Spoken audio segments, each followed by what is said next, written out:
अगर किसी रूप में भी किसी की सहायता करी है, वो पुण्य मेरा मेरे साथ जाए, वो किसी दूसरे के साथ नहीं जाने।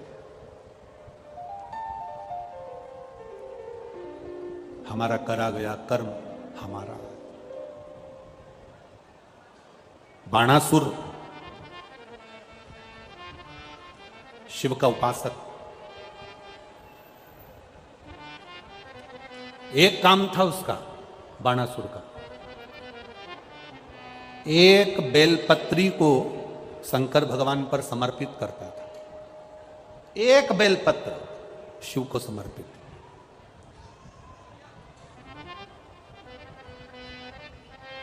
एक सोने का सिंहासन ले लो, आधा किलो का, आधा किलो सोने का सिंहासन बनवाओ, उस पे एक शालिग्राम भगवान की शिला रख दो, उनका श्रृंगार भी सोने से कर दो, हीरे पन्ने से कर दो, और उस सिंहासन को किसी एक ब्राह्मण को अगर हम दान कर दें, उससे दुगना फल एक बेलपत्री शंकर भगवान को समर्पित करने से प्राप्त हो जाता। भगवान को समर्पित करने से प्राप्त हो जाता। सोने के सिंहासन पर बिठाकर भी शालिग्राम शिला को हम किसी को दे रहे हैं, जितना पुण्य वो प्राप्त होगा उससे दुगना पुण्य एक बेलपत्र शंकर भगवान को मात्र समर्पित कर देने से उतना पुण्य हमारे खाते में पहुंच जाता है। एक बेलपत्र, एक बेलपत्र साधारण है क्या? ये बेलपत्र कोई सहज है क्या?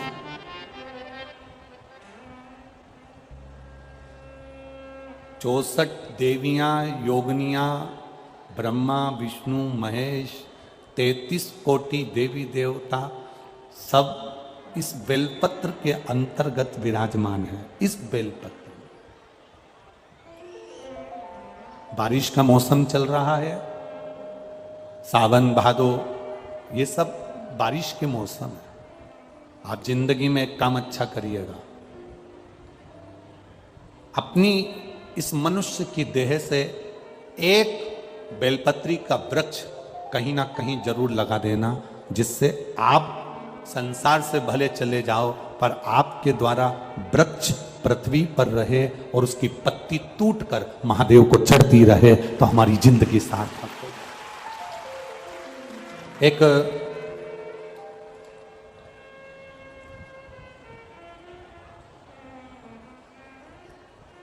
उज्जैन की एक संस्था है, अवंतिकापुरी की, अनाज तिलहन व्यापारी संघ उज्जैन अवंतिकापुरी, जिसके अध्यक्ष हैं श्री गोविंद जी खंडेलवाल।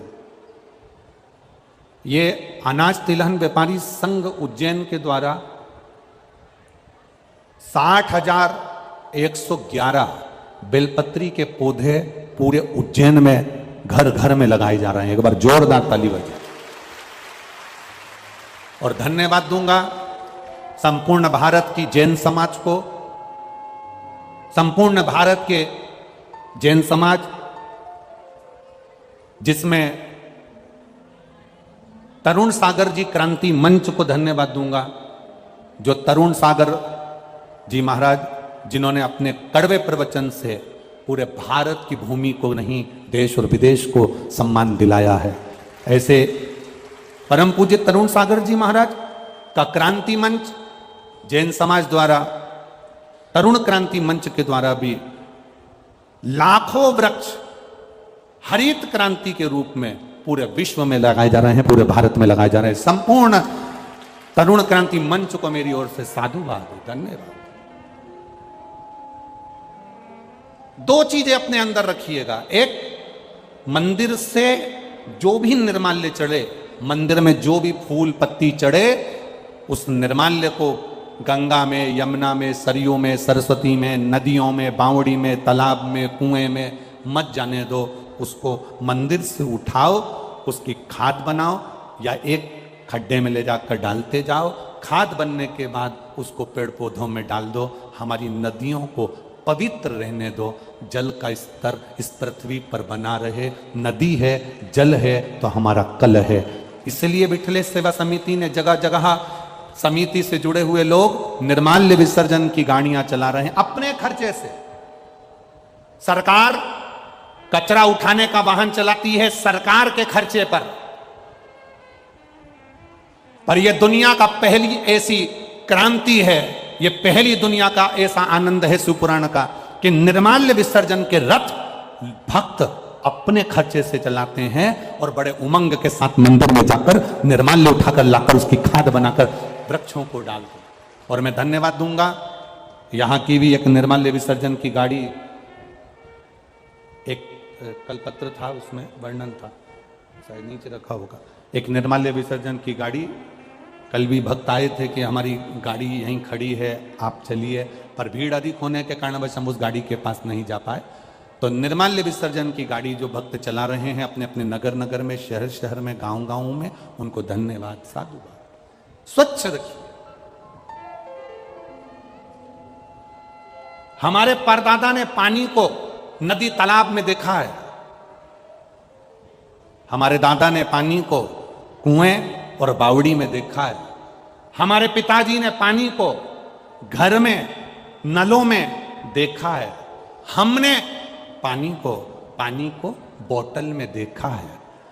2-4 पीढ़ी और आएगी ना तो पानी को फोटो में देखेगी, केवल फोटो। उस पानी को रक्षित करिए, सुरक्षित करिए, उस जल को बचाने का प्रयास करिए।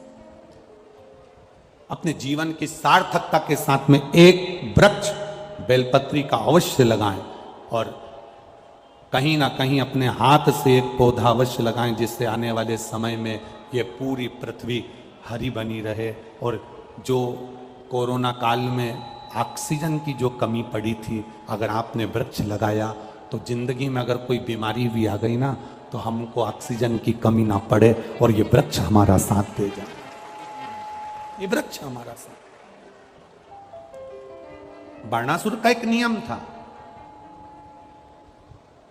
बाणासुर का एक नियम बड़ा भारी था, एक बेलपत्र शंकर भगवान को समर्पित करना, शिवलिंग का निर्माण करना, बेलपत्र समर्पित करना। सारी तप साधना व्रत का पुण्य है एक बेलपत्र शिव को समर्पित करना। पहले शुरू में जब हमने शिव महापुराण की कथा वाचना प्रारंभ करी थी, अब तो जितने भी वक्ता हैं बाबा की कृपा से ऐसी क्रांति है शिव पुराण की आई कि सब अब शिव पुराण वाचने लगे। जब हमने शुरुआत में जब शिव पुराण की कथा वाचना प्रारंभ करी थी उस समय पर शिव पुराण कोई ना वाचता था। शिव पुराण की कथा जब वाचना प्रारंभ करी, जब हम व्यासपीठ से कहते थे कि एक बेलपत्र चढ़ी हुई खाइए, वो शुगर, बीपी, थायराइड, सोरासिस, गठिया, हार्ट, ये सब में काम करे। तो लोग हंसते थे, बहुत कमेंट्स करते थे, बहुत आड़ा टेढ़ा बोलते थे, बहुत बोलते थे। शंकर भगवान पर चढ़ा हुआ बेलपत्र खिला रहे हो, शिव जी पर चढ़ी हुई तो कोई वस्तु नहीं खाना चाहिए, शंकर भगवान पर चढ़ा हुआ कोई सामान नहीं लेना चाहिए। बहुत कमेंट्स करते थे लोग, आप शब्द बोलते थे, ताने देते थे, गालियां देते थे। आज भी दुनिया के कई लोग ऐसे हैं कि आज भी बोलने में पीछे नहीं हटते। तो हमारा निवेदन, धीरे धीरे लोगों ने इस बेलपत्र को खाना चालू करा, शुगर, बीपी, थायराइड सब उनका ठीक होना चालू हुआ। तो फिर साइंस के लोगों ने भी रिसर्च करा कि इस बेलपत्री में ऐसा क्या है जिससे लोगों की शुगर, बीपी, थायराइड, सोराइसिस सब ठीक हो रहा है। तब मालूम पड़ा कि एक बेलपत्री में वो तत्व छुपा हुआ है जो हमारे शुगर के अंदर के सारे तत्वों को समाप्त कर कर शुगर को लेवल में लाकर खड़ा कर देता है और बीपी को लेवल में लेकर आ जाता है। एक बेलपत्र, एक बेलपत्र।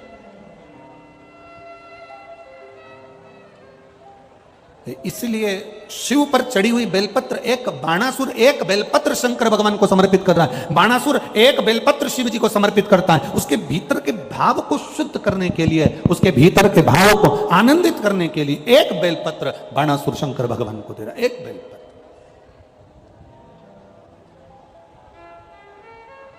फिर निवेदन करेंगे, आपके पास में बेलपत्र नहीं है, मंदिर चले गए हो, बेलपत्र नहीं आपके पास में, मंदिर में जो बेलपत्र चढ़ी हुई हो उसको उठा लो, धो लो, बाबा से विनती कर कर वही बेलपत्र देवाधिदेव महादेव को वापस समर्पित कर दो, शिव उसे स्वीकार कर लेंगे, शंकर उसे।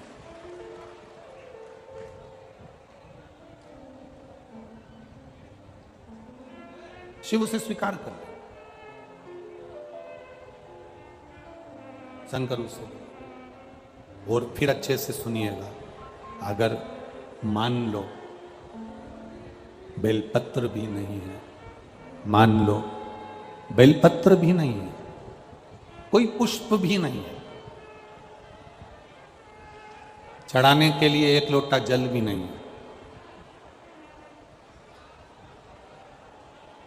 पूजन का कोई सामान तुम्हारे पास में नहीं है, तब एक काम करना, बाबा के मंदिर में जाकर थोड़ी सफाई करना, थोड़ा साफ कर देना मंदिर। बहुत सारे दिए लगे हों तो दिए को उठाकर एक साइड रख देना।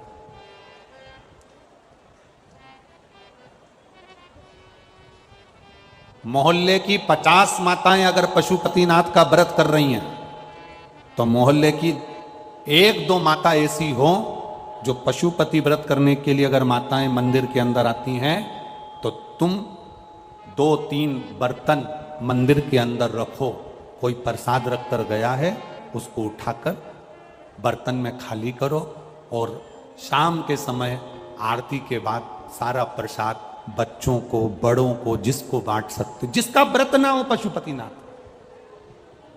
कोई अगर पशुपतिनाथ का व्रत कर कर गई है, प्रसाद मंदिर में रखकर चली गई है, दिए मंदिर में रखकर चली गई है, फिर निवेदन करूंगा। एक पत्र किसी बेटी ने लिखा है कि मैं बड़ी दुखी हूं, मुझे बहुत कष्ट है और मैं अपनी कष्ट की जिंदगी जी रही हूं। मैं उस बेटी से निवेदन करूंगा, बेटा किसी के सामने जाकर हाथ मत फैलाना।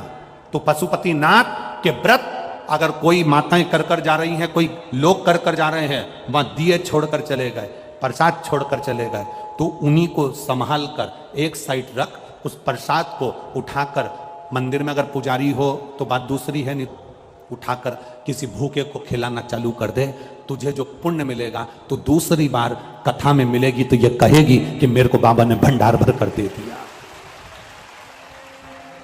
नहीं है तुम्हारे पास में बेलपत्र, नहीं है तुम्हारे पास में जल, नहीं है तुम्हारे पास में चावल, नहीं है तुम्हारे पास में एक लोटा पानी, मत चढ़ाओ, आप बाबा के मंदिर की चाकरी करो। मेरे भोले तेरी नौकरी सबसे बढ़िया है, सबसे खरी, तेरे दरवाजे की चाकरी सबसे बढ़िया है, सबसे खरी। का जब गुल खिला तब जा कर के ये दर मिला हो, तेरी किस्मत का जब गुल खिला तब जा कर के ये दर मिला हो, मिल गई मुझको चौखट तेरी सबसे बढ़िया है, सबसे खरी, भोले बाबा तेरी नौकरी सबसे बढ़िया है, सबसे खरी। जब से तेरा गुलाम हो गया, किसके गुलाम? महादेव के।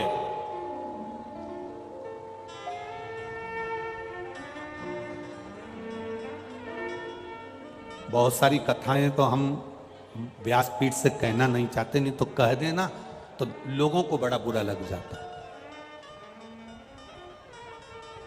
दुनिया के लोगों को तुरंत काली मिर्ची तुरंत लग जाती। जितनी बार हम अभिषेक करवाते हैं उतनी बार काली मिर्ची तो लगती है लोगों को, पर अलग से भी लग जाती है। इस चक्कर में हम बहुत सारी बातें तो कहते नहीं हैं, हम बहुत सी चीजें नहीं कहते। हम इतना जरूर कहना चाहेंगे, आप दूसरे का झंडा उठाकर चलते हो, दूसरे की जय जयकार कर कर चलते हो, दूसरे की गुलामी कर कर चलते हो, एक बार मेरे महादेव की कावड़ उठाकर उसका जय जयकार कर कर उसकी गुलामी कर कर देखना। एक बार उसकी गुलामी कर कर देखो। दूसरे की गुलामी करोगे, उसको पद मिल गया, प्रतिष्ठा मिल गई, तुम्हें 5 मिनट में भूल जाएगा। कौन? ऐसे ढेर आते हैं, कौन? हम नहीं पहचानते हैं। जब तक पद प्रतिष्ठा नहीं तब तक जानेंगे। पद प्रतिष्ठा मिली गया। पर मेरा महादेव जल चढ़ाने वाले को, मेरा महादेव सेवा करने वाले को कभी नहीं भूलता, उसको गले से लगा लेता है और जिंदगी सवार देता है। वो मेरा महादेव है। जब से तेरा गुलाम हो गया, तब से मेरा भी नाम हो गया। जब से तेरा गुलाम हो गया, तब से मेरा भी नाम हो गया।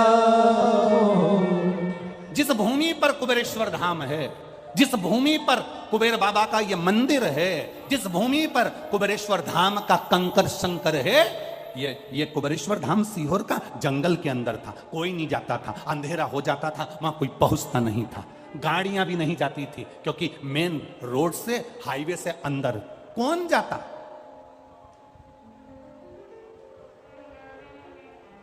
ये शरीर बाबा बुलाता, वहां सांपों ही सांपों का ढेर रहता, सांप बहुत रहते कंकर शंकर की धरा पर, सांपों का क्रम। अब वहां जाते, सेवा करते, झाड़ू लगा लेते, थोड़ा सा पोछा लगा लेते, थोड़ी सी सेवा चाकरी कर देते। कंकर बहुत थे, उसी में सर्प घूमते थे, तो मन में आता था कि ये कंकर में सांप जब चलते होंगे तो उनको रगड़ लगती होगी, इसलिए कंकर को बीन कर एक साइड रख देते थे। पर सांपों का भी काम ऐसा था कि वो कंकर में जाकर प्रवेश करते थे। बड़ी विचित्र था। उस समय कोई नहीं आता था, जंगल क्षेत्र, कोई कौन पहुंचे। एक कुआं बाबा का कंकर, और उसी कंकर की सफाई, आराधना, चाकरी, सेवा करते करते जब से तेरा गुलाम हो गया, हमने सोचा भी नहीं था कि बाबा हाथ पकड़कर मैनपुरी तक लेकर आ जाएगा, इतने कथाओं का आनंद करा देगा, ये सोचा नहीं। उसकी गुलामी करी है, और करो। ठाठ से कहना, अगर कोई तुमसे पूछे किसके गुलाम हो, किसके नौकर हो, किसकी नौकरी करते हो, तब छाती ठोक कर कहना, मेरे काल अधिपति महाकाल की नौकरी करता हूं, मेरे कुबेर भंडारी की नौकरी करता हूं, मेरे कुबेरेश्वर धाम की नौकरी करता हूं। कोई पद है तुम्हारे पास में? पद है, पद का मतलब होता है चरण। कोई पद है तुम्हारे पास में? कोई पीठाधीश, मठाधीश, कोई छो तुम, तुम्हारे पास में कोई पद है? उसने कह देना, मेरे पास में 2 नहीं, मेरे पास 2 नहीं, मेरे पास तो 8 पद रखे हैं। 2 मेरे भोलेनाथ के, 2 मेरी माता पार्वती के, 2 मेरे गणेश जी के, 2 मेरे सदानंद कार्तिकेय के, 8 पद मेरे पास में है। और जिसके पास में शंकर भगवान के पद होते हैं, उसको पद की जरूरत नहीं पड़ती, उसकी प्रतिष्ठा खुद बढ़ती है। पद नहीं, प्रतिष्ठा बढ़ना चालू हो जाती है। कालाधिपति के चरण पकड़े हैं जिसने, शंकर के चरण पकड़े हैं जिसने, जब से तेरा गुलाम हो गया, तब से मेरा भी नाम हो गया। जब से तेरा सब गुलाम हो गया, तब से मेरा भी नाम हो गया। वरना औकात क्या थी मेरी, वरना औकात क्या थी मेरी, सबसे बढ़िया है सबसे खरी। क्या औकात थी? बाणासुर के पास में था क्या? लंका के राजा रावण के पास था क्या? भस्मासुर के पास था क्या? अंधकासुर के पास था क्या? क्या था? ऐसा कौन है कोई अगर कह दे कि मुझे शंकर ने नहीं दिया, एक 33 कोटि देवी देवताओं में से एक एक देवता ढूंढ कर लेकर आना और एक देवता का भी नाम बता देना कि जिसको शंकर ने नहीं दिया, जिसको शिव ने नहीं दिया।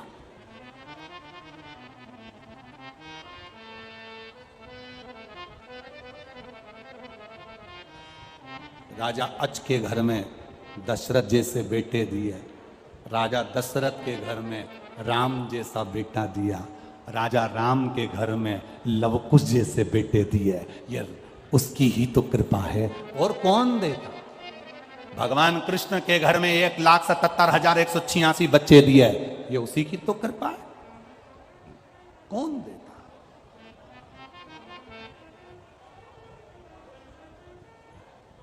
कितना एक लाइन आरती की आप लोग गाते हो ना, मां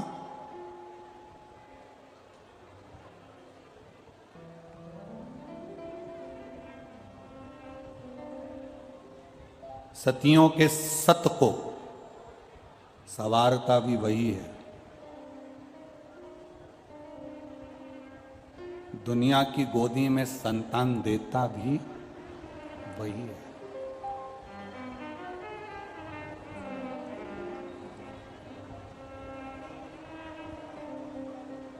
सब कुछ दिया उसने।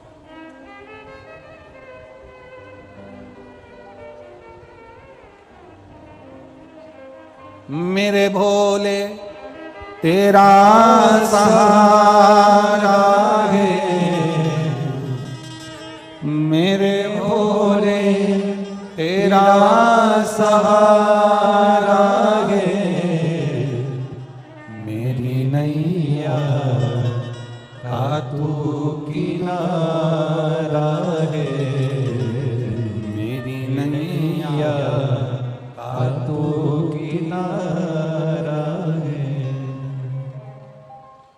उसके सहारे हम, बाणासुर ने एक बेलपत्र समर्पित कर कर कर शंकर भगवान से वर प्राप्त कर लिया था कि मुझे हजारों भुजाएं दे दो, राजसी ठाट दे दो, वैभव दे दो, सत्ता दे दो, सब कुछ बाणासुर को मिल गया था, सब कुछ। क्या नहीं दिया मेरे शिव जी ने, क्या नहीं प्रदान करा मेरे भोलेनाथ ने, सब दे दिया। सबसे जल्दी राजी होने वाला देवता एक ही तो है, शंकर भगवान। एक लोटा पानी चढ़ाओ, 3 बार ताली बजाओ, बम बम बोलो, राजी। दक्ष प्रजापति ससुर, सिर कट गया, फिर काय का सिर लगा, जम के बोलो जरा, बकरे का। अब तुम्हारे यहां से सिर कटा और उस पे बकरा का मुंह लगा दो, तो बकरा हिंदी बोलेगा, अंग्रेजी बोलेगा कि संस्कृत बोलेगा? बकरा तो एक ही चीज बोलता है, अब बकरा जैसे ही बोला, बकरे, दक्ष प्रजापति को सिर लगा था बकरे का, अपने जमाई की शिव की स्तुति कैसे करे? तो बकरा हिंदी नहीं बोल पाया, संस्कृत नहीं बोल पाया, अंग्रेजी नहीं बोल पाया, मराठी गुजराती नहीं बोल पाया, बस मुंह से बोला। शंकर जी इतने खुश हो गए, मेरा ससुर कितनी अच्छी स्तुति कर रहा है, मेरा ससुर इतनी जोरदार स्तुति कर रहा है। शंकर भगवान ने उसी समय अपने ससुर के सामने दर्शन दे दिया। ससुर के सामने जिस दिन बकरे ने बब बब बब बोला और शिव जी प्रसन्न हुए, शंकर भगवान ने उसी दिन कह दिया, सुनो दक्ष प्रजापति, तुमने बकरे का मुख लगने के बाद भी मेरी स्तुति करी है, जो मेरे मंदिर में आकर बम बम बोलेगा, समझ लूंगा कि मेरा ससुर आया है और उसको भंडार भर दूंगा। अब जितने भी मंदिर में जाते हैं वो चिल्ला चिल्ला कर कहते हैं बम बम भोले, तो शंकर भगवान समझ जाते हैं मेरा ससुर आया। अब कई माताएं भी बोलती है बम बम भोले, तो शंकर भगवान समझ जाते हैं कि सास भी साथ में आई, उसमें मेरा वो घड़दानी तो रिश्ते बनाने में नंबर 1, संबंध अच्छे। अब तुम्हारा और शंकर जी का रिश्ता कौन सा हो गया? ससुर और दामाद का। बोलो सही है गलत है? भगवान से रिश्ता बहुत करीब का बनाकर रखना, बहुत करीब का। जिस विधायक जी से मिलना है, सांसद जी से मिलना है, मंत्री जी से मिलना है, मुख्यमंत्री जी से मिलना है, प्रधानमंत्री जी से मिलना है, राष्ट्रपति जी से मिलना है, अध्यक्ष जी से मिलना है, इससे मिलना है, तो उसका करीबी।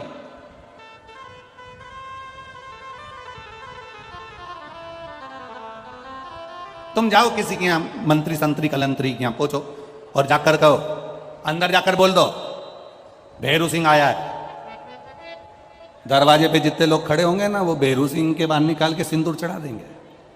चलो निकलो बाहर, निकल जाओ यहां से बाहर। अरे जाकर तो बोलो भेरू सिंह आया। अब मंत्री जी को भी कह दिया साहब कि भेरू सिंह आया। मंत्री जी के ऐसा भेरू तो ना जाने कितना है, निकल बाहर।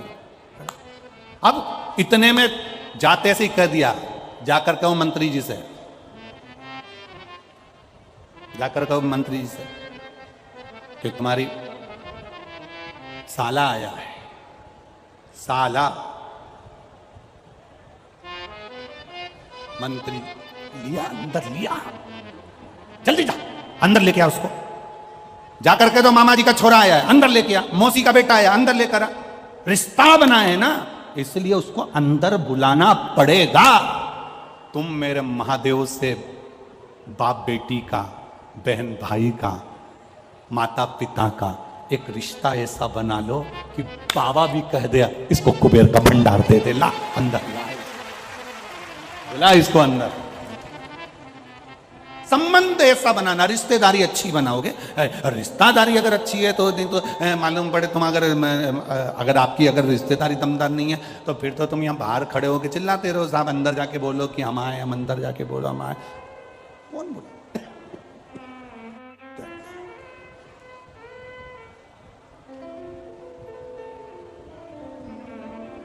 उससे संबंध अच्छे बने।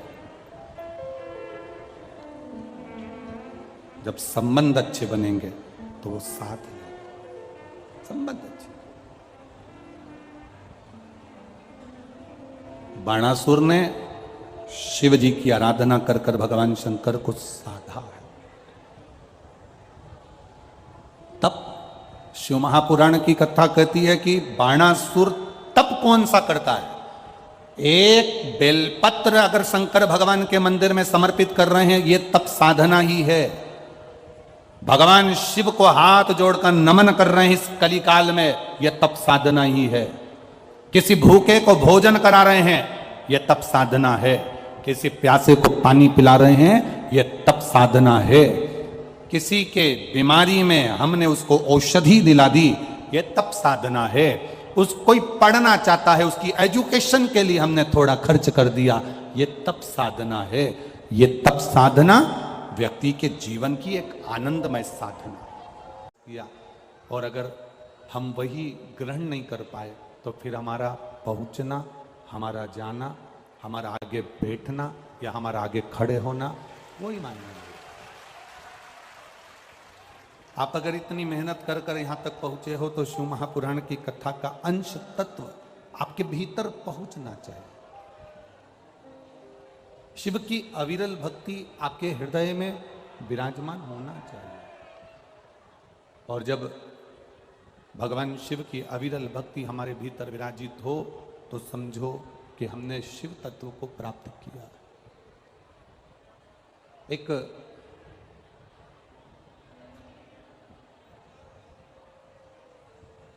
दीपक अगर जलता है,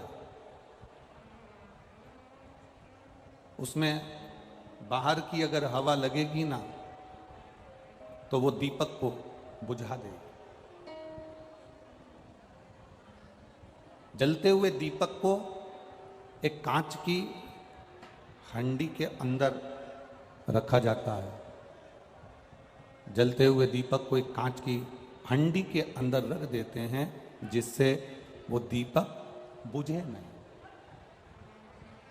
जिससे वो दीप बुझे ना। हम क्यों कथा के पंडाल के अंदर जाकर बैठते हैं, हम क्यों मंदिर के अंदर जाकर बैठते हैं? दुनिया के लोग ताना देने वाले, कमेंट्स करने वाले, अपशब्द कहने वाले तो आपसे कह देते हैं मंदिर में जाकर क्यों बैठते हो, शंकर जी के मंदिर में क्यों जाते हो, राम जी के मंदिर में क्यों जाते हो, कृष्ण के मंदिर में क्यों जाते हो। शिव महापुराण की कथा में क्यों बैठते हो, क्यों सुनते हो कथा, क्यों जाते हो पंडाल में, क्यों जाते हो मंदिर में, क्यों जाते हो तीर्थ में, क्यों जाते हो गुरु की शरण में, क्यों जाते हो पवित्र नदियों का स्नान करने के लिए। ये दुनिया के लोगों को नहीं मालूम कि दीप जलता है तो उस पर हंडी रख दी जाती है कांच की, जिससे वो दीप बुझे ना, बाहर की हवा से वो बुझे ना, इसलिए उस पर हंडी रख दी जाती है। तो ये शिव महापुराण का पंडाल नहीं, मंदिर नहीं, देवालय नहीं, ये इस शरीर की हंडी है जिसके अंदर ये बैठा हुआ है। और ये शिव पुराण रूपी हंडी के अंदर जो जाकर बैठ गया, एक बार उसके अंदर अगर दीप प्रकट हो गया, मंदिर में जाकर, शिवालय में जाकर, देवालय में जाकर, भगवान की भक्ति में जाकर, तीर्थ में जाकर, पवित्र नदियों के स्नान में जाकर जो बैठा है, वो अपने आप को यह समझे कि मैं जलता हुआ दीप हूं, दुनिया को प्रकाशित करने वाला मैं पुंज, मैं दीप हूं, और मेरे जलने से, मेरे प्रकट होने से, मेरे प्रज्वलित होने से दुनिया को प्रकाश मिल रहा। आसक्ति, वासना, तृष्णा, मोह, प्रपंच, ये बाहर की हवाएं हमको आकर बुझाने का प्रयास करेंगी। कोई कोई मित्र ऐसा मिल जाएगा आपको, आप मंदिर जाते हो, आप भगवान की भक्ति में लगे हो, कोई कोई मित्र ऐसा मिल जाएगा आपको, कोई कोई ऐसा प्राप्त हो जाएगा आपको, वो आपको कहेगा मंदिर में जाकर क्या करोगे, चल अभी अपन घूम कर आते हैं, चल गाड़ी में बैठ आगरा से आते हैं, चल घूम कर आते हैं थोड़ा सा, चल फिरोजाबाद तक चलते हैं, चल कानपुर तक चलते हैं, चल लखनऊ तक चलते हैं।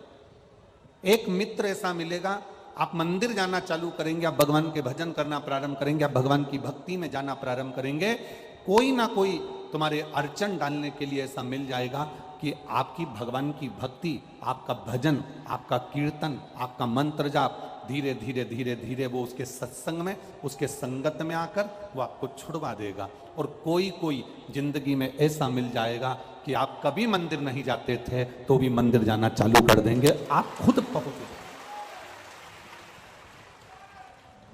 ये शिव भक्ति का एक प्रतिबिंब है, ये शंकर भगवान की भक्ति का एक स्वरूप है, शिव की भक्ति का एक आनंद है। और तेरी कृपा बिना न हिले एक भी अणु, लेते हैं श्वास तेरी कृपा से तनो तनो। हे गंगाधार मुक्ति द्वार ओमकार तू, बोले ओमकार तू, आयो शरण तिहार शंभु तार तार तू। शरीर में अगर बीमारी है, देह में अगर बीमारी है, शरीर में अगर रोग है, देह में अगर रोग है, शरीर में अगर बीमारी है, देह में अगर बीमारी है, तो उसका इलाज डॉक्टर के पास है। डॉक्टर उस बीमारी का इलाज कर सकता है। शरीर में अगर बीमारी है, देह में अगर बीमारी है, तो उसका इलाज डॉक्टर कर सकता है। पर अगर मन में बीमारी है तो इसका इलाज तो केवल महादेव ही कर सकता है, दूसरा कोई नहीं कर सकता। बोल बम का नारा है, बाबा एक, सारी समस्या का हल। ये बाहर की बीमारी, देह की बीमारी, शरीर की बीमारी, ये शरीर की बीमारी का इलाज डॉक्टरों के पास है। देह की बीमारी का इलाज डॉक्टरों के पास में रहेगा, पर मन की बीमारी का इलाज किसी के पास नहीं। अगर होगा तो मेरे देव अधिदेव महादेव के पास होगा, वहां जाकर बैठोगे, मन की बीमारी दूर होगी। मन की बीमारी दूर होगी। कितना पाप में लिप्त रहता है ये शरीर। कुत्ता मरता है ना, तो उसको कपड़े से कोई नहीं ढाकता। मैनपुरी में कोई ढाकता है क्या? जम के बोलो। पशु मरता है तो उसको कपड़े से कोई नहीं ढाकता। पक्षी मरता है, उसको कपड़े से कोई नहीं ढाकता। हाथी मरा, उसे कपड़े से कोई नहीं ढाकता। कोई जानवर मरा, उसे कपड़े से कोई नहीं ढाकता। कोई चूहा मरा, उसे कपड़े से कोई नहीं ढाकता।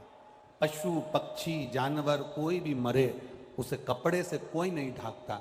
केवल एक मनुष्य जब मरता है तो इसको कपड़े से ढाका जाता है, केवल एक मनुष्य को।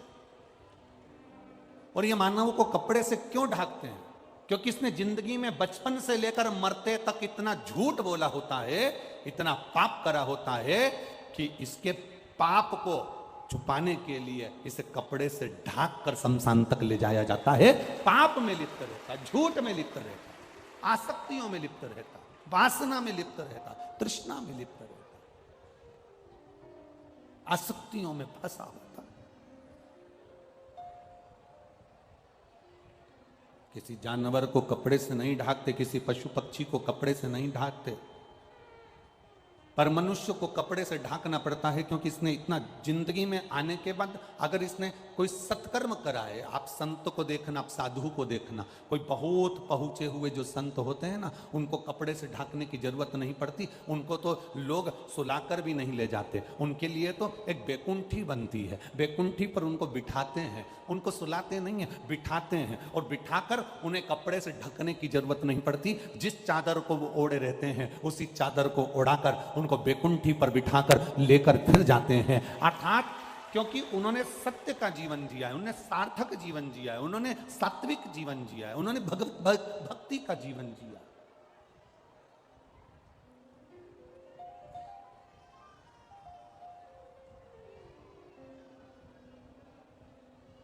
जिसने अपनी जिंदगी को सही मायने में जिया। देखो, परिवार में एक सदस्य ऐसा होता है जो पूरे परिवार के लिए बहुत कुछ करता। भगवान ऐसे व्यक्ति को प्रत्येक घर में गिफ्ट के रूप में भेजता है।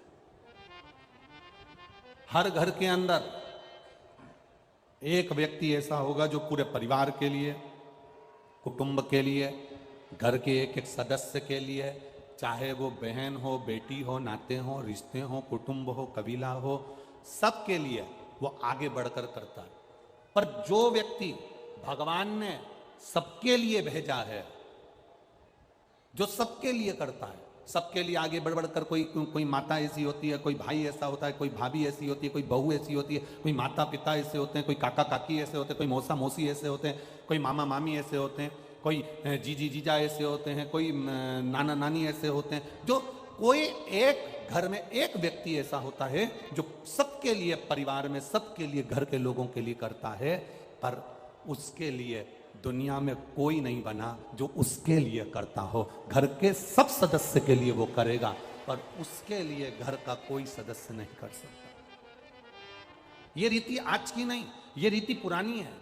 एक पानी की बाल्टी में रस्सी बांधकर कुएं के अंदर, बावड़ी के अंदर उसको नीचे उतारो, वो बाल्टी पानी खींच खींच कर लेकर आती है, खींच खींच कर लाएगी, 10-10 बाल्टियों को भर देगी, 10-10 हंडों को भर देगी, 10-10 पानी की बाल्टियों को भर देगी। पर वो जो बाल्टी है, उस बाल्टी को कोई नहीं भरता, तो वो बाल्टी खुद जाती है और खुद नीचे से भरकर ऊपर आती है। उस बाल्टी को किसी में इतनी सामर्थ्यता नहीं कि कुएं से पानी लेकर आने वाली बाल्टी को कोई दूसरी बाल्टी भर दे, उसको खुद भरना पड़ता है। घर में कोई सदस्य एक ऐसा होता है जो सबके लिए करता है, सबके लिए जीता है, पर उसके लिए कोई नहीं होता। तब उसके लिए मेरा भोलेनाथ, मेरा बाबा विश्वनाथ होता है,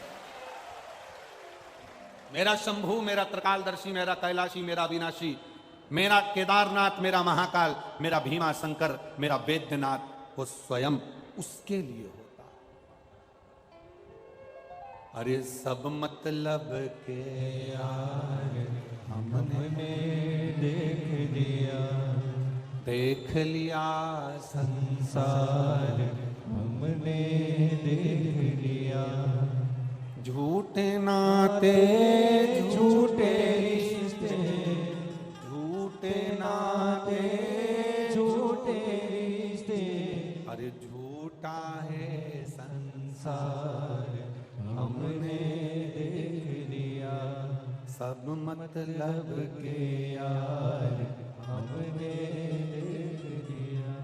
एक बाल्टी सब बाल्टियों को भर देती है, कुएं में से पानी निकाल निकाल कर, पर उस बाल्टी को कोई भरने वाला नहीं होता।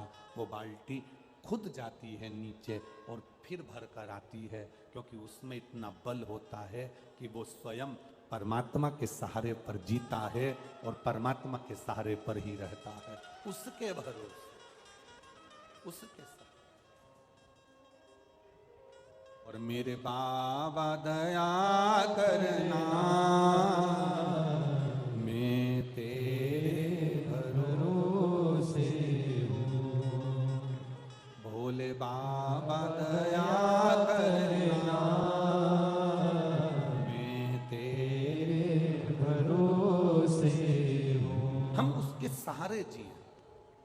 हम क्यों विचार करें कि कौन मेरे लिए करेगा?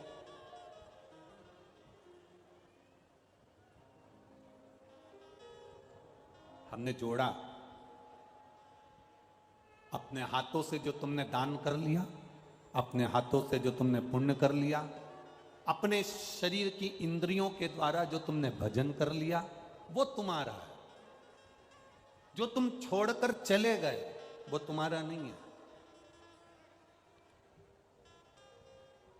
ये माता छोटे छोटे बच्चे को लंगोट पहनाती है। हमारे यहाँ पर उसको पुनथरिया भी कहते हैं। छोटी सी कपड़ा माए उसको पहनाती है। बच्चे को जन्म लिए बच्चे को माँ जो लंगोट पहनाती है, उसमें कितनी जेब होती है? उसमें कोई जेब होती है क्या? जम के तो बोलो, नहीं होती। एक माँ जन्म लिए बच्चे को जो पुंथरिया पहनाई है, जो लंगोट पहनाई है, उसमें जेब नहीं होती। और एक मरने के बाद जो तन पर कपड़ा उड़ाया जाता है, उसमें भी जेब नहीं होती। जेब नहीं। बच्चा जब गोदी में आया तो माँ उसको बिना जेब के लंगोट बांध रही है, क्योंकि माँ ने उसको ज्ञान देना चाहा कि तू जन्म तो लिया है, पर याद रखना कि तू कुछ लेकर नहीं आया है। जो कुछ मिलेगा तुझे तेरे प्रारब्ध से मिलेगा, जो कुछ मिलेगा तुझे तेरी मेहनत से मिलेगा, और जो कुछ मिलेगा तुझे तेरे कर्म के प्रारब्ध से मिलेगा। ये तेरा है।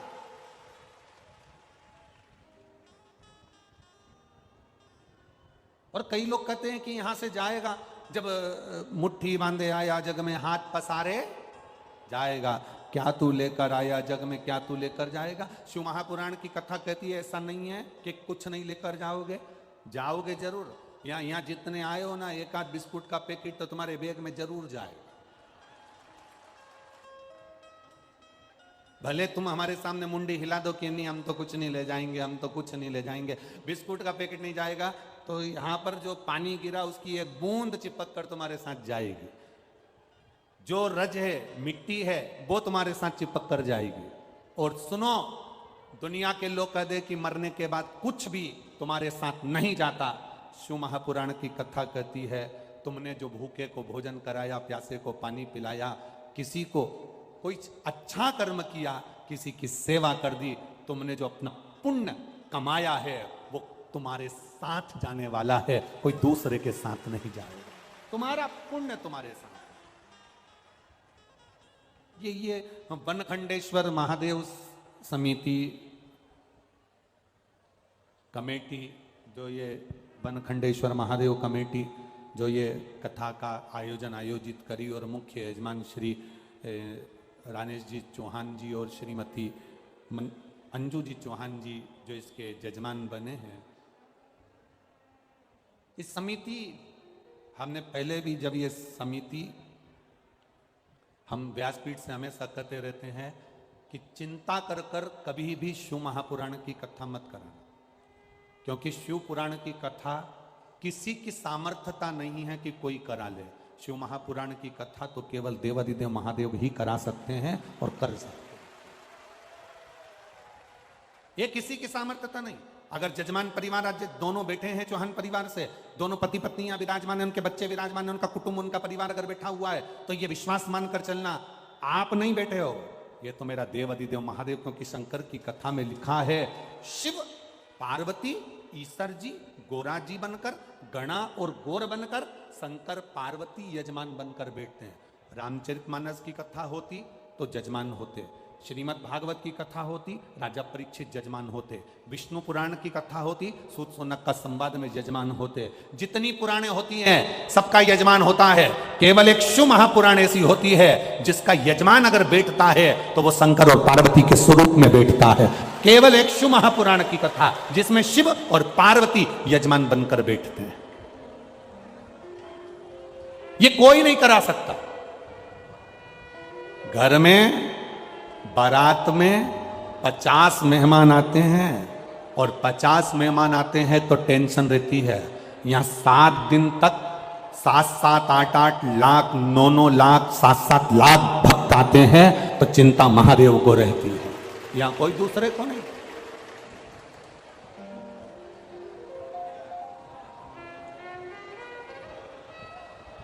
ये व्यासपीठ का नियम है, आप कभी विचार करिएगा,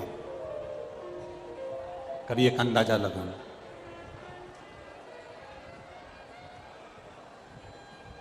शिव महापुराण की कथा का कभी एक प्रयोग अपनी जिंदगी में कर कर देखना।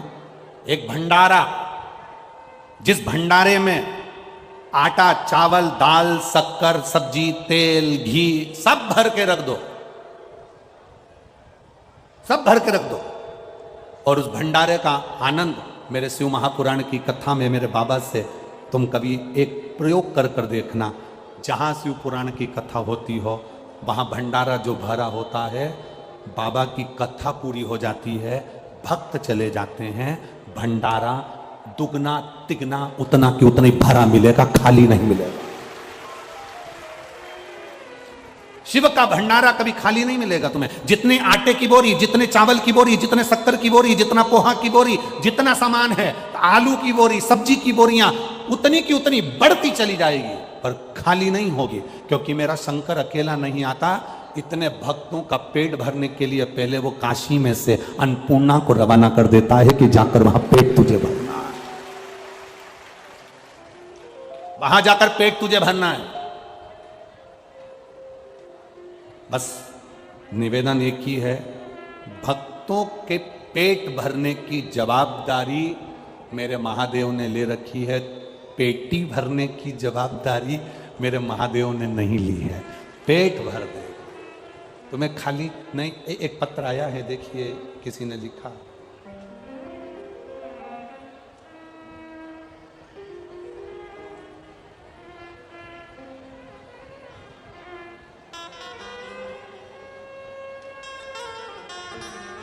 ब्रजेश यादव,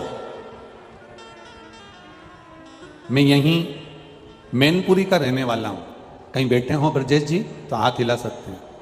ब्रजेश यादव, मैं मैनपुरी का रहने वाला हूं। गुरुजी, भोले बाबा का क्या बखान करूं गुरुजी। मैंने पहले आर्मी में नौकरी करी है, फिर मैं सेवानिवृत्त होने के बाद घर आ गया। मन में थोड़ी सी निराशी रही कि इतनी जल्दी मेरी सेवानिवृत्ति हो गई और अब कोई कामकाज नहीं। तब मेरी धर्मपत्नी ने, जिसका नाम रेखा यादव है, उसने पशुपतिनाथ का व्रत करना प्रारंभ करा और मेरी पत्नी ने मुझसे कहा अपन दोनों सीहोर चलते हैं कुबेरेश्वर धाम, वहां से रुद्राक्ष लेकर आते हैं। हमारा रिजर्वेशन हो गया। बाबा की कृपा का हम क्या वर्णन करें। हम बाबा से ये कहने के लिए कुबेरेश्वर जा रहे थे कि मैं सेवानिवृत्त हो गया हूं आर्मी में से, मेरी नौकरी वापस लग जाए, कहीं पर भी ऐसी कृपा कर दो। बस रिजर्वेशन पक्का करवाया और जाने की तैयारी होने लगी। इतने में कॉल लेटर आया कि आपका टेस्ट करने के लिए आपको बुलाया गया है और वापिस मुझे बुलाया गया, मेरी पत्नी सीहोर गई, वहां से रुद्राक्ष लाई, कंकर लाई। हमने 21 दिन तक उसका पूजा अर्चना करी और बाबा से विनती करी कि मेरी नौकरी लग जाए। 25 फरवरी 2023 को मेरा वापस सिलेक्शन हो गया और मुझे सरकारी नौकरी वापस मिल गई। मैं बाबा को यहां नमन करने के लिए आया। शिव तत्व है। कहीं बैठे हों, ब्रजेश यादव मैनपुरी से हैं, पहले आर्मी में सर्विस करी है, उसके बाद अभी सरकारी नौकरी में।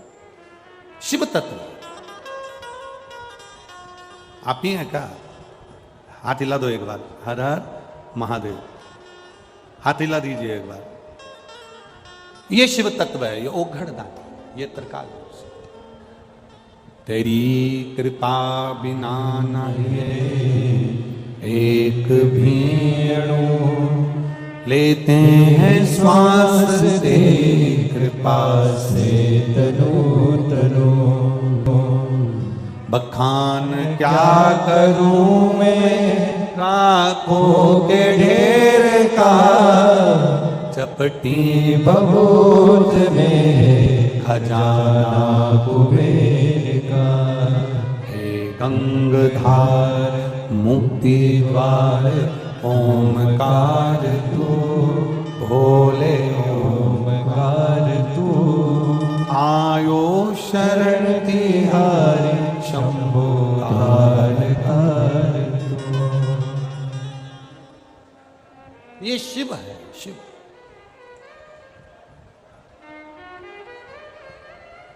कई लोग कहते हैं गुरुजी आपके कुबेरेश्वर धाम में सीहोर में क्या है, कंकर शंकर में रुद्राक्ष में ऐसा क्या है? हम उनसे कहना चाहेंगे हमें तो नहीं मालूम कि उसमें क्या है, पर इतना जरूर मालूम है कि जो एक बार कुबेरेश्वर धाम की धरा पर आता है वो 3 महीने में वापिस पहुंच जाता है। ये तो जरूर पक्का है, ये वहां की रीत है।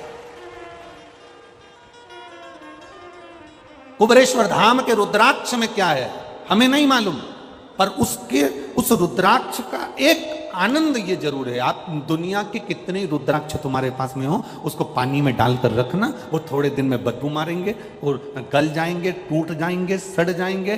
पर कुबेरेश्वर धाम का जो रुद्राक्ष होता है उसको रोज पानी में गलाओ, रोज शंकर जी को चढ़ाओ, रोज उसका आचमन करो। वो जैसा है, जैसी उसकी सुगंध है, जैसा उसका आनंद है, वो जिंदगी भर वैसा की वैसा रहता है, उसमें कुछ नहीं होता, क्योंकि वो शंकर कंकर की तरह का है, कोई साधारण नहीं है वो।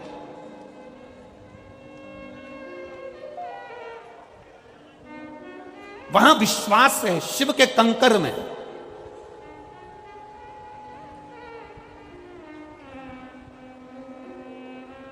हां ये जरूर है, बाबा की भूमि है कंकर शंकर की। अभी मंदिर का निर्माण चल रहा है, भवन का निर्माण चल रहा है, धर्मशाला का निर्माण चल रहा है, एक बड़ी गौशाला का निर्माण चल रहा है। ये सब धीरे धीरे बाबा के हाथ में है, बाबा कराने वाला है, ये उसके हाथ में और वो कराए,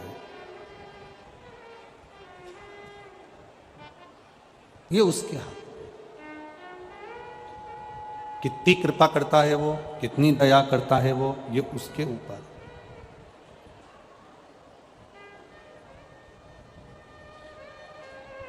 आपकी और हमारी सामर्थ्यता नहीं कि हम कुछ कर सके। और यहां बैठे हुए जितने भी भक्त हैं, जितने कार्यकर्ता इस वनखंडेश्वर कमेटी के हैं और यजमान परिवार हैं, कभी अपने मुख पर ये लेकर मत आना कि हमने इस शिव महापुराण की कथा को करवाया। आपके मुख पर आना चाहिए ये तो महादेव ने शिव महापुराण की कथा को करवाया। हमारी क्या सामर्थ्यता है? लोग कहें कि क्या ले जाओगे, क्या लाए, तुम कहना मेरा पुण्य मेरे साथ में जाएगा, मैंने जो दान करा, मैंने जो पुण्य करा, मैंने जो सत्कर्म करा। अगर युद्ध के मैदान में मेरा रथ खंडित हो गया तो मैं युद्ध नहीं लड़ूंगा। अब तुम्हें एक काम करना है श्री हनुमंत लाल जी, जाओ और शंकर भगवान के रथ के पहिए को खोखला कर दो। रथ का पहिया अगर खोखला हो जाएगा, रथ दौड़ेगा, टूट जाएगा। टूटा और वो टूटने के बाद में फिर मेरा देव अधिदेव महादेव इस युद्ध को नहीं लड़ेंगे। गला पकड़ रहा है। देवादिदेव महादेव इस युद्ध को नहीं लड़ेंगे। आप करो ये प्रयास। हनुमान जी महाराज एक भंवर का रूप धरकर चले और भंवर का रूप धरकर हनुमान जी महाराज पहुंचे जहां पर रथ के पहिए में कीला लगता है, उस कीले की जगह से रथ के पहिए के अंदर प्रवेश कर गए। पहिए के अंदर प्रवेश करे, पहिए को हनुमान जी महाराज ने खोखला कर दिया। जैसे ही बाणासुर ने कहा आक्रमण, रथ दौड़ा। शंकर भगवान का जैसे ही रथ दौड़ा, दौड़ते से ही शिव जी के रथ के भागते ही पहिया टूट गया। टूट गया तो भोलेनाथ जी ने कहा अब मैं युद्ध नहीं लड़ सकता, अब तुम युद्ध लड़ो। बाणासुर ने युद्ध लड़ना प्रारंभ करा। द्वारिकाधीश ने जिस हाथों का इसको अहंकार था, उस बाणासुर के हाथों को काट काट कर मेरे द्वारिकानाथ ने टुकड़े टुकड़े कर कर जमीन पर फेंक दिए। जिस अभिमान में, जिस चीज का तुमको घमंड होगा, जिस चीज का तुमको अहंकार होगा, वो सबसे पहले खींची जाती है, सबसे पहले छीनी जाती है। अब व्यक्ति को अहंकार, ये काया पाने के बाद सबसे ज्यादा व्यक्ति को अहंकार जिस चीज का आता है वो चीज उससे छुड़ा ली जाती है। इन दांतों को अहंकार रहता है, मैं काट लूंगा, मैं खा जाऊंगा, मैं काट लूंगा, खा जाऊंगा। मरने से पहले सबसे पहले यही निकल के सोफा सेट बाहर हो जाता। काया का अहंकार रहता है मैं कितनी सुंदर, दिन भर दर्पण और सुंदर।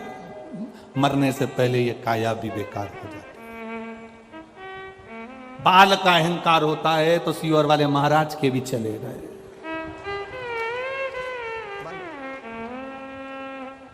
जिस चीज का अहंकार करोगे वो सब चलेगा।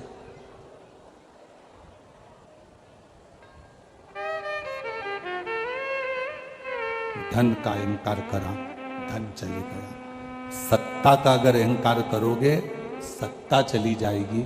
वैभव का यदि अभिमान करोगे तो वैभव चले जाएगा। और अगर तुम धन का अहंकार करोगे तो वो धन भी तुम्हारे पास से चला जाएगा। ये अभिमान तुम्हारे पास में अगर है तो वो परमात्मा को आने में नहीं, परमात्मा को आने ही नहीं देता। अहम, बाणासुर को अहंकार था अपनी भुजाओं का, बाणासुर को अहंकार था अपने हाथों का। भगवान ने सबसे पहले हाथों को काट दिया। सुदर्शन उठाया मेरे द्वारिकाधीश ने, और सुदर्शन उठाकर द्वारकानाथ बाणासुर का शीश काटने वाले थे तो शंकर भगवान ने उधर से इशारा कर दिया, द्वारिकानाथ शीश मत काट देना। द्वारिकानाथ ने पूछा, भोलेनाथ आप मुझे इस बाणासुर का सिर काटने से रोक रहे हो? ये आपका शिष्य है इसलिए? शंकर भगवान कह रहे हैं शिष्य है इसलिए नहीं, मैं आपको सिर काटने के लिए इसलिए रोक रहा हूं क्योंकि आपने प्रहलाद को वचन दिया था कि तेरी 18 पीढ़ी में मैं किसी को नहीं मारूंगा। और ये बाणासुर प्रहलाद की 18 पीढ़ी के अंदर है, इसलिए तुम इसको मार नहीं सकते। ये प्रहलाद की 18 पीढ़ी के अंदर है, तुम इसे मारोगे नहीं, तुम इसे मार नहीं सकते। तुम इसे मारिए नहीं। अब द्वारिकानाथ ने अपने सुदर्शन चक्र को वापस लिया, द्वारिकाधीश ने अपने सुदर्शन चक्र को वापस लिया। और द्वारिकानाथ ने बाबा भोलेनाथ जी से कहा, फिर इसका अंत कैसे होगा, इसके प्राण कैसे छूटेंगे, शरीर कैसे छूटेंगे? शिव जी ने कहा, इसने वर मांगा है, मरूं तो कुंवारी कन्या के हाथ से मरूं, कुंवारी कन्या के हाथ से।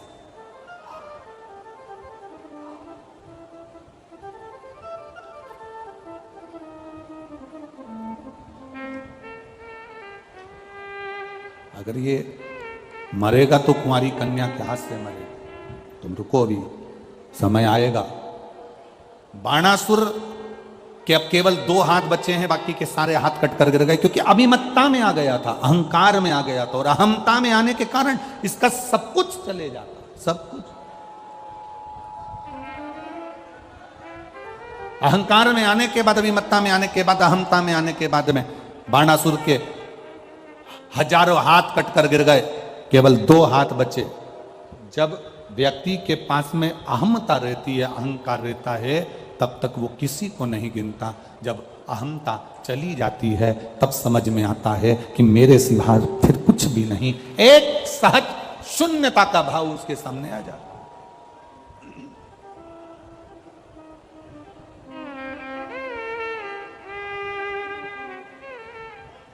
एक शून्यता का भाव।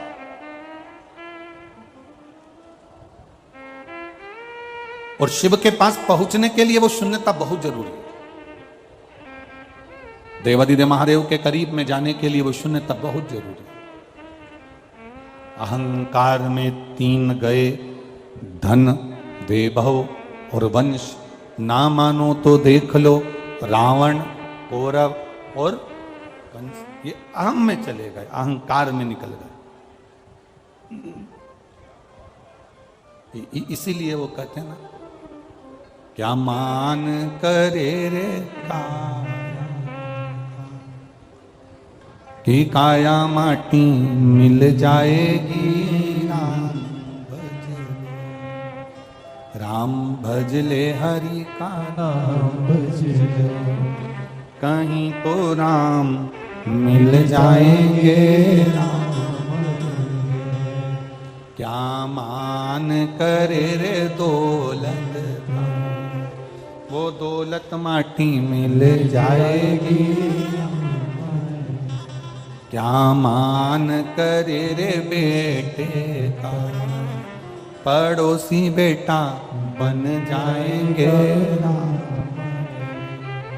क्या मान करे रे बेटी का, वो बेटी जमाई ले जाएंगे। ये शरीर जो मिला है भगवान की भक्ति का जो मूल तत्व प्राप्त हुआ है, शंकर भगवान की अविरल भक्ति का जो आनंद। गला पकड़ रहा है माइक। भगवान शिव की भक्ति का जो एक रस तत्व हमें प्राप्त हुआ,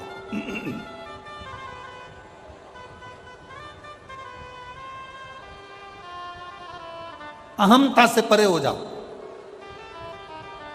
बाणासुर के हाथ कट गए, फिर भी इसका अहंकार समाप्त नहीं हुआ। कभी कभी रस्सी जल जाती है पर उसका बल नहीं जाता।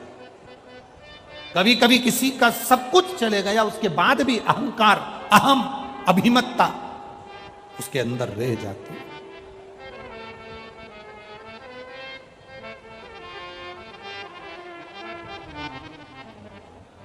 वैभव गया, सत्ता गई, राजपाट गया, उसके बाद भी अहंकार उसके अंदर, अहम। बाणासुर ने अपने क्षेत्र में जितने भी, बाणासुर के क्षेत्र के अंदर जितने भी, बाणासुर को मालूम था मेरी मृत्यु कुंवारी कन्या के हाथ से होगी, तो बाणासुर के क्षेत्र में जितनी कन्याओं का जन्म होता था, बाणासुर के क्षेत्र में जितनी कन्या जन्म लेती थी, बाणासुर उन कन्याओं को मारने का प्रयास कर देता। एक बहुत ध्यान देने वाला विषय है ये। संसार के एक एक व्यक्ति के हृदय में ये बात होना चाहिए कि माता के गर्भ से बेटा हो रहा है, बेटी हो रही है। शिव महापुराण की कथा तो यहां तक कहती है कि बेटा एक कुल को तारता है और बेटी 2 कुल को पार लगा देती है। वो बेटी का जीवन।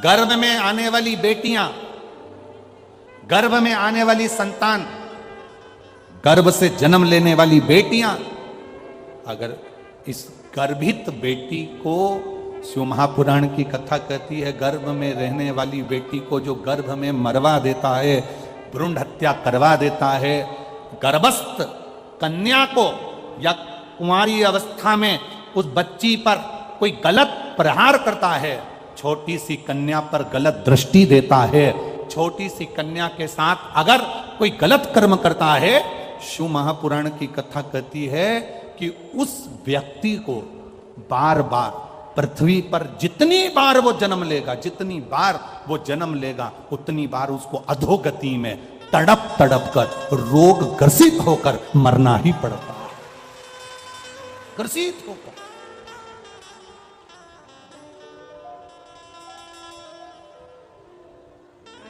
तो ये इतनी सारी माताएं बैठी हुई है, आप अपने घर का अंदाजा लगा कर देखिएगा।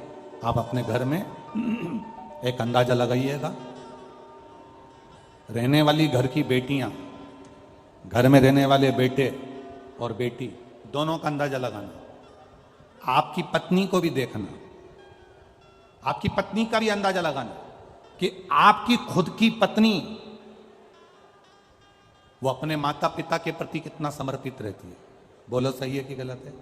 आपकी खुद की पत्नी माई के 50 बार फोन लगाती है, मम्मी कैसी हो, पापा कैसे हो, भैया कैसे हो, शुगर की जांच कराई कि नहीं कराई, बीपी देखा कि नहीं देखा, भैया पापा को दिखाने चले जाओ फिरोजाबाद, भैया पापा को आगरा ले जा, भैया पापा को दिल्ली ले जा। तुम्हारे खुद की पत्नी को देखना, वो स्वयं अपने माता पिता के प्रति कितना सम्मान रखती है, उसके माता पिता के प्रति कितना आदर, उसके माता पिता के प्रति कितनी जागरूक होती है। खुद की पत्नी को देखो। इसलिए निवेदन है, अगर तुम्हारे घर में बेटा जन्म ले रहा है तो समझ लो तुम भाग्यशाली हो, पर तुम्हारे घर में अगर बेटी जन्म ले रही है तो तुम समझ लेना कि सौभाग्यशाली हो, सौभाग्यशाली। अगर बेटी का जन्म हो रहा है, किसी कुंवारी कन्या का, किसी कुंवारी बेटी का, किसी छोटी सी कन्या पर अगर आप गलत दृष्टि दे रहे हो, तुम छोटी सी कन्या पर अपनी गलत विचार रख रहे हो, छोटी सी कन्या पर गलत दृष्टि दे रहे हो, किसी कन्या के लिए तुम निंदा, 4 निंदाओं को वर्जित किया गया है। ठीक है, बहुत ध्यान देना आज की कथा का, ये सूत्र अपने अंदर उतार कर रखना। 4 निंदाओं को वर्जित किया गया। एक, सौभाग्यवती नारी, सुहागिन स्त्री, मांग में सिंदूर भरी हो, गले में मंगलसूत्र हो, हाथ में चूड़ा हो, पांव पैजनिया हो, किसी के घर की भी वो स्त्री हो, किसी के घर की भी वो नारी हो, वो किसी के घर की अगर मांग में सिंदूर भरी है, मंगलसूत्र पहनी है, चूड़ी पहनी है, बिछुड़ी पहनी है, सौभाग्यवती नारी की कभी निंदा नहीं करना चाहिए। दूसरी, गर्भवती नारी, किसी नारी का गर्भ है, गर्भ धारण करने के बाद उसका उदर, उसका पेट अधिक दिख रहा है, कम दिख रहा है, गर्भवती नारी हॉस्पिटल जा रही है, मार्ग से, रास्ते से, रोड से निकल कर जा रही है, उस गर्भवती नारी को देखकर कभी अपशब्द मत कहना, कभी निंदा मत करना। 4 निंदाओं को वर्जित बताया है कि 4 निंदा करने वाले व्यक्ति की दशा क्या होती है, वो भी आपको वर्णन कर रहा है। पहली, सौभाग्यवती नारी। दूसरी, बोलते जाओ जल्दी से, गर्भवती नारी। तीसरे नंबर पर कहा गया रोगीला व्यक्ति। रोग, कोई आंख से अंधा है, कोई नहीं समझ पाता, कोई मंद बुद्धि है, कोई विचार से छिन्नित है, कोई अपने ठाट में रह रहा है, हमें नहीं निंदा करना, रोगीला उसकी भी निंदा नहीं करी। और चौथे नंबर पर आता है कोई संत, साधु, गुरुजन, ब्राह्मण जन, कोई वक्ता हो, कोई स्मरण करने वाला हो, कोई भगवान की भक्ति में कोई डूबा हो। संत से मतलब नहीं, आप भी अगर भगवान की भक्ति में डूबे हो, तुम्हारे मोहल्ले का कोई व्यक्ति भगवान की भक्ति में डूबा है, कोई संत डूबा है, कोई कथाकार है, कोई वक्ता है, कोई भजन करने वाला है, कोई बच्चा कोई भगवान की भक्ति में डूबा है, हमें उसकी निंदा नहीं करना, कभी नहीं करना। आज के जमाने में व्यासपीठ पर बैठकर लोग एक दूसरे की निंदा करते रहते हैं, कई लोग, और वहां सुनने वाले भी बैठे रहते हैं। उस समय पर खड़े होकर बोलना चाहिए आपको कि महाराज जी, हम यहां निंदा सुनने नहीं आए, हम यहां भगवान की कथा सुनने के लिए आए। व्यासपीठ पे बैठकर लोग दिन भर निंदा करते हैं, उस महाराज जी ने ऐसा बोला तो उसकी निंदा कर दी, उस महाराज जी ने ऐसा बोला तो उसकी निंदा कर दी। हम 3 घंटे का समय निकालकर अपने घर से चलकर कथा को सुनने के लिए आए हैं, किसी कथाकार की या किसी वक्ता की या किसी संत की निंदा सुनने के लिए नहीं आए। आप संत की बड़ाई करिए, संत का व्याख्यान करिए, पर निंदा ना करिए। निंदा नहीं श्रवण करना, हमें हम अपनी भक्ति में ये शिव महापुराण की एक अलग आनंद था। इस व्यासपीठ ने आज तक किसी की निंदा का कर्म ही नहीं करा। वो भगवत भजन जितना कर सकते हो, जितना स्मरण कर सकते हो, जितनी भक्ति कर सकते हो, जितना शिव तत्व को अपने अंदर उतार सकते हो उतना उतारो, जितना शंकर को अपना बना सकते हो उतना बना लो। ये कथा हमेशा बस शिव को पाने का तरीका बताती रही है। ये कथा कभी निंदा को करने के लिए जागरूक ही नहीं होती, क्योंकि समय नहीं है। कल आपको कथा में कहा था कि ये कथा में इतना है कि इसको बोले जाएं तो कम पड़ता है। इसीलिए तो आपने देखा होगा बहुत सारी कथाएं होती हैं जिसमें कथा के अंदर 2, 3, 4 भजन आ जाते हैं। पर आपने टीवी पर भी देखा होगा केवल एक ये कथा शिव पुराण की ऐसी होती है जिसमें भूल से एक आध भजन आ जाता है, और कभी कभी बाबा की कृपा हो जाए तो 2 भजन हो जाते हैं, नहीं तो भजन ही नहीं आता। कथा इतनी विस्तार। शिव तत्व को हम कैसे पाएं, शंकर को अपना कैसे बनाएं, शंकर को पाने का तरीका क्या हो सकता है, बेलपत्री का गुण क्या हो सकता है, जल की महत्वता क्या हो सकती है, उसको पाने का तरीका हम ढूंढें। निंदा करने के लिए व्यासपीठ नहीं होती कि आप बैठ गए और उस महाराज की निंदा कर दी, वो महाराज की निंदा कर दी, उसके लिए बोल दिया, उसके लिए ना ना ना ना। भक्ति का बल कैसे बढ़ाया जाए, भक्ति के बल को कैसे बढ़ाए, शिव तत्व को कैसे बढ़ाए। कन्या पर दृष्टि गलत मत दो, कन्या पर कभी आप जीवन में कन्या पर गलत दृष्टि ना दें, कन्या को अपशब्द ना कहें। बाणासुर को मारने के लिए माता पार्वती जी ने एक छोटी सी कन्या का रूप धारण करा और स्वयं माता पार्वती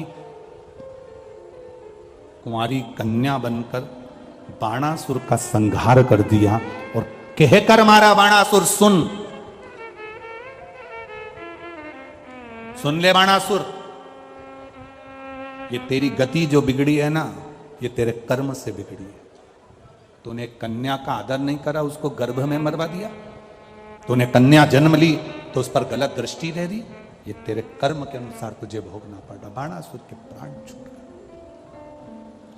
12 ज्योतिर्लिंग का स्मरण कर रहा है, शिव महापुराण वर्णन कर रही है। सोमनाथ जी का वर्णन करा, चंद्र को काया का रोग हुआ, बाबा देवादिदेव महादेव ने काया के रोग से मुक्त किया। आगे वर्णन आया श्री मल्लिकार्जुन का, भगवान षडानंद कार्तिकेय जी रुष्ट होकर चले गए, जिनको मनाने के लिए भगवान शंकर पार्वती जी ने उनको मनाया। फिर अगला वर्णन आया है श्री महाकालेश्वर, दूषण नाम के राक्षस के लिए भगवान शंकर कालाधिपति बनकर प्रकट हुए। फिर अगला वर्णन है ओंकारेश्वर, विंद नामक पर्वत के तप से शिव जी प्रसन्न होकर वर प्रदान करे। फिर अगला वर्णन है भीमाशंकर, अगला वर्णन है केदारेश्वर, नर नारायण तप करके शिव जी को प्राप्त करे। पशुपति नाथ भगवान का आधा भाग केदार में रहा, आधा भाग नेपाल में डोलेश्वर महादेव के रूप में रहा। पशुपति व्रत एक ऐसा व्रत होता है जिसमें ना कोई किताब पढ़ी जाती है, ना कोई पोथी पढ़ी जाती है, ना कोई कहानी पढ़ी जाती है। केवल 5 व्रत पशुपति नाथ के होते हैं। जिस दिन पहला व्रत करो, सुबेरे के समय पर पूजन की थाली लगाकर भगवान का अभिषेक पूजन मंदिर में जाकर करो, विनती कर कर वापिस आओ, पूजा की थाली रख दो। उसी थाली को शाम को जब लेकर जाओ, मीठे का घर में बना हुआ मीठे का प्रसाद जो भी मिठाइयाँ बना लें वो ले जाओ। 6 दिए थाली में रख कर लेकर जाओ। मंदिर में 6 दिए नीचे जमीन पर रख लो, प्रसाद के 3 हिस्से कर दो, भगवान की पूजन कर दो। पूजन कर कर 5 दिए प्रज्वलित कर दो मंदिर के अंदर। जब 5 दिए मंदिर के अंदर प्रज्वलित हो जाएं, प्रसाद के 3 हिस्से हो जाएं, एक बिना जला हुआ दिया जो जमीन पर रखा था 6ठे नंबर का, वो उठाकर वापिस थाली में रख लो जो जला नहीं। प्रसाद के 1 हिस्से को थाली में रख लो, 2 हिस्से मंदिर में रहने दो। पूजन अर्चना कर कर बाबा से विनती कर कर, बाबा आज मेरा पहला पशुपति व्रत है, आप स्वीकार करना। बाबा से निवेदन कर कर आओ। घर पर आने पर जो 6ठे नंबर का दीप है वो घर की ओर मुख कर कर, घर के दरवाजे के सीधे हाथ, आप अंदर जा रहे हैं तो आपका सीधे हाथ की ओर बैठकर, घर की ओर मुख कर कर पशुपतिनाथ भगवान का स्मरण कर कर दीप प्रज्वलित करो। घर के बाहर दिया लगाकर अंदर प्रवेश कर जाओ। जो प्रसाद का एक हिस्सा है, भोजन करने से पहले वो प्रसाद का एक हिस्सा पहले खाओ, फिर भोजन करो। प्रसाद का जो हिस्सा है उसमें से किसी को नहीं देना है, वो प्रसाद का हिस्सा केवल आपको पाना। क्योंकि प्रसाद के हिस्से में से अगर हम किसी को देंगे तो फिर वो 4 या 5 हिस्से हो जाते हैं, तो उसका भाव खत्म हो जाता है। इसलिए उसको स्वयं पाए। 5 व्रत पूरे हों, बीच में कहीं जाना पड़ जाए, कोई व्रत पड़ जाए जिसको तुम करती आई हो और वो सोमवार के दिन पड़ गया, तो फिर पशुपति व्रत मत करो। पहले वो वाला व्रत कर लो जो करती हुई आई हो, इस व्रत को अगले सोमवार कर लो। रजस्वला धर्म बीच में आ गया, छोड़कर अगला व्रत कर लो। करना 5 ही व्रत है। 5वां व्रत वापिस आए, भगवान की जैसी आराधना रोज करी हर सोमवार वैसी करो। एक श्रीफल लेकर जाओ, कुछ भेंट लेकर जाओ, बाबा के चरणों में समर्पित करो। 108 चावल का दाना या पत्ती या फूल की पत्ती या बेलपत्र आदि जो भी तुम बाबा को समर्पित करना चाहते हो वो चढ़ा दो। विनती करो, बाबा आज मेरा 5वां व्रत हो रहा है। नियम से, दिल से बाबा के लिए अगर तुमने व्रत करा है, 5 व्रत अगर पूरे होंगे, मेरा देव अधिदेव महादेव आपकी मनोकामना 5 के अंदर ही पूरी कर देगा। 5 व्रत बाबा के करो। ये पशुपति व्रत बाबा केदारेश्वर के रूप में विराजमान हुए। अगला वर्णन आया है भीमाशंकर। कुंभकर्ण की धर्म पत्नी करकटी, करकटी का पुत्र भीम जिसका भगवान ने संहार करा, शिव जी भीमाशंकर के रूप में विराजमान हुए। अगला वर्णन है काशी विश्वनाथ। मनु शतरूपा का तप बल से भगवान वहां प्रकट हुए। त्र्यंबकेश्वर, गौतम बाबा पर गौ हत्या का दोष लगा तो मेरे देवादिदेव महादेव ने आकर वहां साथ दिया, हत्या के दोष से मुक्त कर। अगला वर्णन आया है वैद्यनाथ। रावण बाबा को लेकर जा रहा था शिवलिंग, संध्या होने के कारण भूमि पर रखा, शिव जी बाबा को उठा नहीं पाया, बाबा वैद्यनाथ जी के रूप में विराजमान हुए। अगला वर्णन आया है श्री नागेश्वर। दारुक नाम के राक्षस का संहार कर कर भगवान नागेश्वर के रूप में विराजमान हुए। फिर वर्णन है रामेश्वरम। भगवान राम जी महाराज ने शिवलिंग की स्थापना कर पूजन कर लंका पर चढ़ाई करी और विजय प्राप्त की। अगला वर्णन है श्री कृष्णेश्वर। सुधर्म नाम के ब्राह्मण की धर्म पत्नी सुदेहा घूष्मा, घूष्मा के बेटे को सुदेहा को दिया गया। सुदेहा ने अपने बेटे के टुकड़े कर कर पानी में डाल दिए। घूष्मा को लगा मेरा बेटा बहुत दिन से नहीं दिखा, जिसको मैंने अपनी सोतन को दिया था, इसको नहीं मालूम कि मेरे बेटे को मार डाला सोतन ने, मार डाला सोतन ने। आज शिवलिंग की आराधना कर कर जल विसर्जन किया। जैसे ही जल में विसर्जन करा शिवलिंग का, बेटे को याद किया। 1 हफ्ते पहले मरा हुआ बेटा तैरता हुआ जिंदा बाहर आ गया। शिव जी ने कृष्णेश्वर के रूप में विराजमान हुए। 12 ज्योतिर्लिंग का स्मरण तुमरुका जी ने चंचुला देवी को करा। चंचुला देवी के पति प्रेत योनि से मुक्त हो गए। बिंदु अखंड सौभाग्य माता चंचुला का हो गया। भगवान शिव जी अपने मस्तक से बेलपत्र उठाकर शिव पोथी को समर्पित करते हैं। बाबा देवादिदेव महादेव ने कहा, सुनो तुमरुका जी, ये शिव महापुराण की कथा कलिकाल में, कलयुग में मेरी अविरल भक्ति को देने वाली होगी।